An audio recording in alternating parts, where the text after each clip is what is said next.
नमस्कार दोस्तों, defence news Hindi में आपका स्वागत है। आज की खबरें। एस्ट्रा MK3 कार्यक्रम को तकनीकी बाधाओं का सामना करना पड़ रहा है।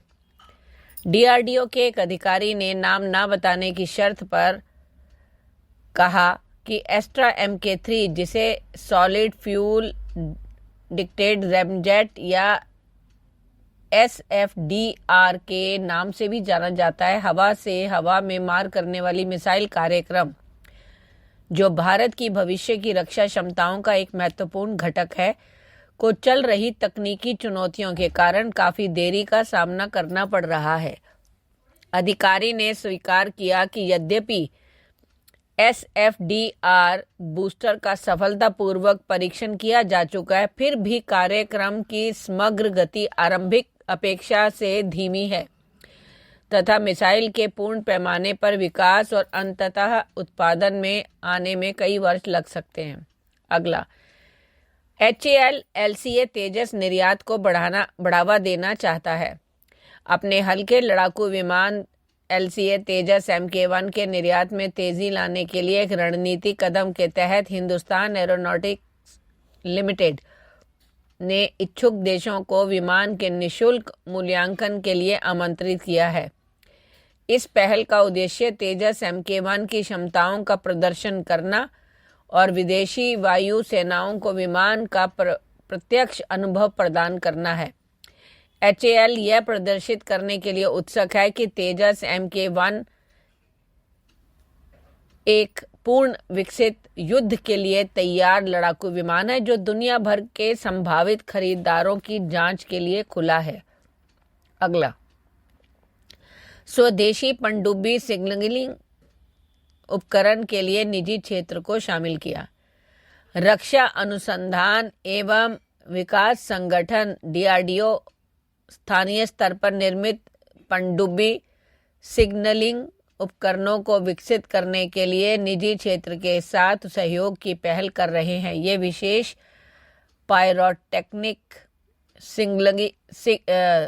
सिग्नलिंग उपकरण पनडुब्बी सुरक्षा और संचार में महत्वपूर्ण भूमिका निभाते हैं, खासकर संकट की स्थिति में या अन्य जहाज़ों या विमानों के साथ परिचालन समन्वय में।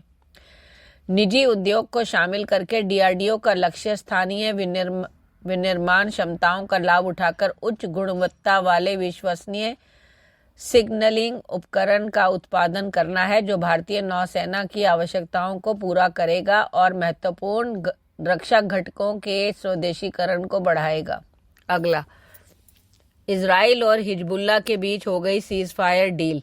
इन दो देशों ने कराई मध्यस्थता।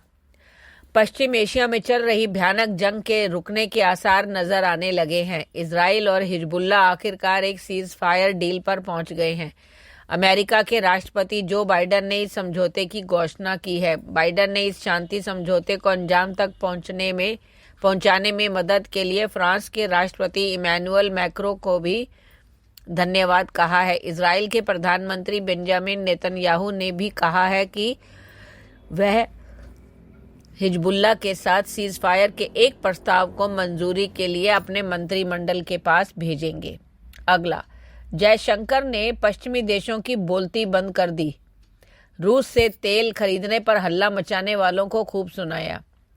रूस और यूक्रेन के बीच करीब 2.5 साल से चल रहे संघर्ष के बीच रूसी तेल खरीदने की पश्चिमी देशों की आलोचना पर भारतीय विदेश मंत्री S जयशंकर ने जवाब दिया। विदेश मंत्री S जयशंकर ने 2 टूक में ही पश्चिमी देशों की बोलती बंद कर दी। इसके साथ ही यूरोप के चुनिंदा दृष्टिकोण की आलोचना करते हुए उन्होंने पूछा कि अगर यह सिद्धांतों का मामला है तो यूरोप ने खुद रूस के साथ अपने कारोबार को क्यों नहीं खत्म किया।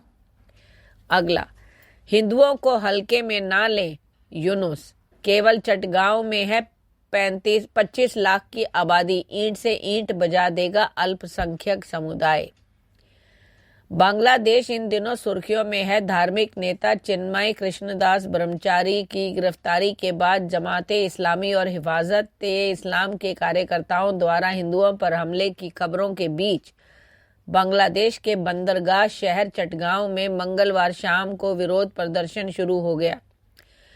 सबसे बड़ी बात है कि यहाँ हिंदुओं की संख्या ठीक ठाक है। चटगांव में लगभग 25 लाख हिंदू रहते हैं और ऐसे में यूनुस सरकार इस मामले को गंभीरता से लेना चाहिए, क्योंकि अगर अल्पसंख्यक समुदाय में थोड़ी सी भी असंतोष की भावना जगी तो यह सरकार के लिए मुश्किल पैदा कर सकता है। सीधे कहें तो यूनुस सरकार नहीं संभली तो चटगांव में अल्पसंख्यक समुदाय ईंट से ईंट बजा देगा।